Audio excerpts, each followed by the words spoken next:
All right, so it's become somewhat of a tradition during this crazy era of UFC action. Yeah, it is a tradition. We always do this. This is what we do.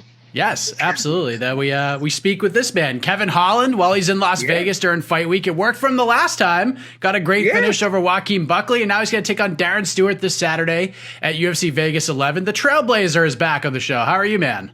I'm doing good. How about you? I'm doing great. A quick tidbit before we get into this thing. A couple weeks ago, I spoke with OSP in similar fashion on his recent fight week, and you guys are both managed by the great Oren Hodak. So, and when you do these Skype interviews, you all share the same account. So I'm getting ready to call OSP, and I hear a voice, and I'm like, this doesn't sound like OSP. And then the video image showed up, and it's you shopping at the mall. Like, I know it wasn't anyone's fault per se, but I actually felt pretty bad about it, Kevin. But here we are a couple weeks later, and now it's your turn to fight.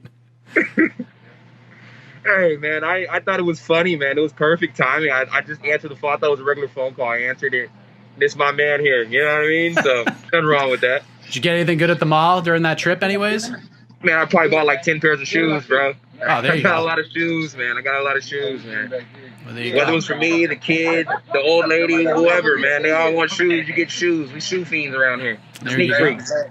So you're riding some pretty damn good momentum right now, Kevin. You had the setback in Boston with Brendan Allen, but now you bounce back-to-back wins, back-to-back finishes, and I feel like you're on the cusp of like breaking that wall down. Like it's right there for you, and now you get a matchup with a guy like Darren Stewart. Do you feel like this is the kind of matchup that gets you from close to getting over that hump? But it was just something quick. Nah, man, no. I think Marvin Vettori will be getting over that hump. When I smack that clown, that'll be getting over that hump. Stewart's a good guy, great guy, man. I called him out a while back, but I didn't realize how cool he was. Now I realize how cool he was. We can go in there, have a good time, man. You know what I mean? Put the smack man thing down, and then, man, if you want to get something to drink after, we can. But Stewart, we're just gonna go in there and have a good time. It's about Vettori. It's still about Vettori. Don't forget, it's about Vettori. I do remember that. By the way, since you're in Vegas right now, you're cutting weight, you got people around you, so that's why you're wearing the mask right now. So for the commenters to say, "Oh, why is he wearing a freaking mask?" That's why. What is on your mask? There's some combat sports action going on. What is this mask? That's that Smackman Central. That's the last one right there. You see that guy right there? His head's turned sideways. UFC gloves. That's me smacking Buckley right there. That's what we got right there. Wow, where did you get that made? My grandpa actually made it. He hated Buckley so much for running his mouth so much. He made one of these. He said, Buckley's the new image of the Smack Man. So, sorry, Buckley. Still got that baby blanket for you, though, Bucko. Wow. So, the last two fights have obviously had great results. They were approached kind of in different ways. Like the Anthony Hernandez fight ended super fast, but it was kind of all business. You didn't get the chance to really talk at all. The Joaquin Buckley fight, a lot more talking, more of what we're used to seeing from you, but it was also kind of a calculated approach at the same time. It was a nice balance between the trash-talking Kevin Holland and the guy that finished Anthony Hernandez. That's how I saw it. Am I in the ballpark with how you looked at it? Yeah, you're definitely in the ballpark. So Anthony Hernandez fight, I would have loved to talk, but it finished so quick that I didn't have an opportunity. You know what I mean? The Buckley fight, everybody kept asking, can they get some big mouth with the pandemic going on? They wanted to hear some smack talking with no crowd. And Buckley made me want to smack talk. He had little things to say before the fight, leading up to the fight, a little bit of time that we had. He thought he was big mouth. So I had to show him, when we got in there, who the real talker is. You know what I mean? We don't just talk, we walk the walk, so we do what we do. What did he say that got you so fired up? You know what, man? What he said is nothing that I wanna say again while we're doing an interview. If you ask me after the interview, I can let you know. But he just ran his mouth too much, man. He thought he was the big guy. He was a small guy. He was a little man with a big chest. What was your favorite moment of that fight outside of the finish? From like maybe saying a certain thing and then landing a shot. What was your favorite part? You know what? When I the first right hand that dropped him, that was my favorite one because I kind of like grabbed my lip, like, oh, did you hit me? And then I kind of like lifted my left hand and then shot the right, and he dropped off it, and I was like, ooh, that's smooth. You know what I mean? Almost had a James Brown moment going on there. We started moonwalking and shit. I was actually in a room watching the fight by myself, and when you dropped him the first time, I actually got out of my chair and I screamed. And my wife texted me, who was trying to go to sleep, and she was like, "What the hell are you doing downstairs?" I'm like, Nasty knockdown. I couldn't believe it didn't finish the fight, but you did get yourself a nice fat performance bonus in that fight with Joaquin. Extra 50 G's in your bank account. I mean, you've been in the conversation a few times, but to actually get it, that must have been pretty nice. You know what, man? It was pretty dope. I thought I was gonna get it on the fight before that. You know what I mean, with the fast finish, but getting it that time around, I mean, I'm happy for it regardless. Extra 50K. I had some taxes I had to pay anyway, so that's what that goes towards. Yeah. So nothing lavish. I mean, some shoes and some taxes. I mean, the shoes are going to happen regardless of taxes. Now, that needed to happen. It's nice to see you getting creative these days with your fight announcements, Kevin. Like, I had heard that you and Darren... Yeah. What do we got? Again, boss, my bad. What do we got? No, I was going to say, you know... Oh, what's going on, man? How are you? Just doing good. We got a big crowd here. This is great. Yeah, a little bit of pressure on old Mike here. I might be able to do an interview with half the fight card right now if you want to. Oh, who else we got that? Who else we got in there? No. What up, yo? Oh, what's going on? He got the energy. This is exclusive central. Hey, you guys remember there ain't no crowd when we get to the fight night. I gotta have that energy. All right. Let me get myself out the show. Here we go. So the fight announcement here, because I had actually heard that you and Darren was all but done, but nobody on either side was biting. That's the crappy part of the job. You got to reach out and try to confirm these things. But I would learn to understand why I couldn't get it confirmed from your side, because you had this fun video ready to go, the dentist video on your social media to announce this fight. Like, how did this idea come to be, and what's sort of inspiring you to get a little more creative here?